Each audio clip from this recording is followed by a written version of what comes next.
Oi, galera! Nós somos do grupo da História da Patologia. Eu sou a Ana Isabel. Eu sou a Andressa. Eu sou a Camila. E nós somos as Carols. Vem com a gente conhecer essa história.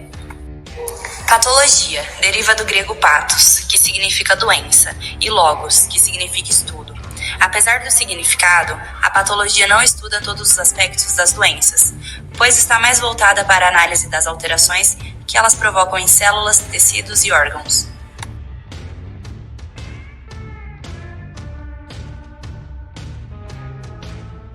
A fase humoral foi da Idade Antiga ao final da Idade Média, onde a origem das doenças era explicada pelo desequilíbrio de humores, considerados os líquidos do corpo, em particular a água, o sangue e a linfa. Os deuses tinham o poder de controlar esse desequilíbrio, bem como restituir a normalidade do organismo.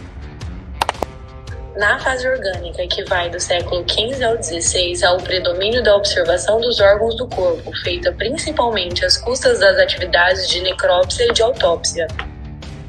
A fase tecidual, do século XVI ao século XVIII, enfatiza a estrutura e a organização dos tecidos. É nesse período que se iniciam os primeiros estudos sobre as alterações morfológicas teciduais e suas relações com os desequilíbrios funcionais.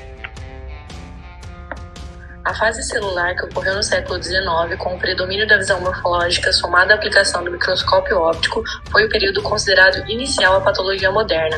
A preocupação com o estudo da célula, principalmente de suas alterações morfológicas e funcionais, é determinante na busca da origem de todo o processo mórbido. A fase ultracelular, que ocorre após o século XX, é a fase sobre patologia que envolve conceitos sobre biologia molecular e as organelas celulares. Os avanços bioquímicos e a microscopia eletrônica facilitam o desenvolvimento dessa linha de estudo, e esta é a fase que nos encontramos hoje. Rodolphe Virchow, considerado o pai da patologia moderna e da medicina social, formou-se em medicina na Universidade de Berlim aos 22 anos. Mais tarde tornou-se professor e assumiu o departamento patológico do maior hospital de Berlim. Os patologistas da época acreditavam que as alterações patológicas ocorriam devido a um desequilíbrio no sangue. Foi ele quem disse que as doenças eram uma mudança na célula. Em 1845, foi o primeiro a demonstrar que as células doentes derivam das sadias, discordando então sobre a teoria dos germes como causadores de todas as doenças.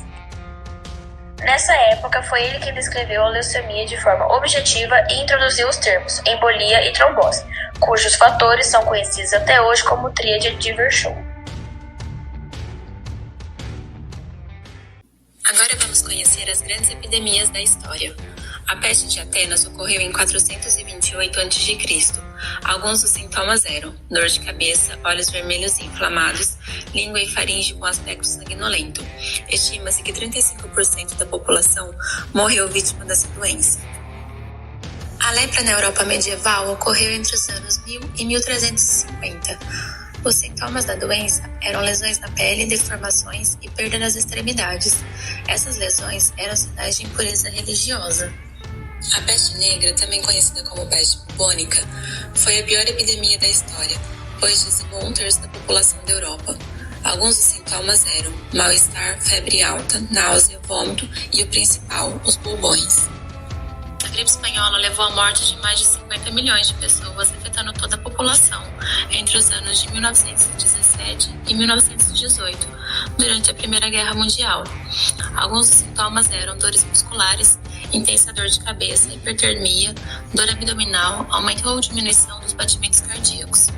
O estudo da patologia para a sociedade tornou-se importante, visto que o objetivo é a busca por tratamentos, controle e profilaxia das doenças. Incluso a isso, a revolução técnico-científica e informacional trouxe consigo o avanço entre a comunicação e o compartilhamento de dados, aumentando a agilidade do controle das doenças.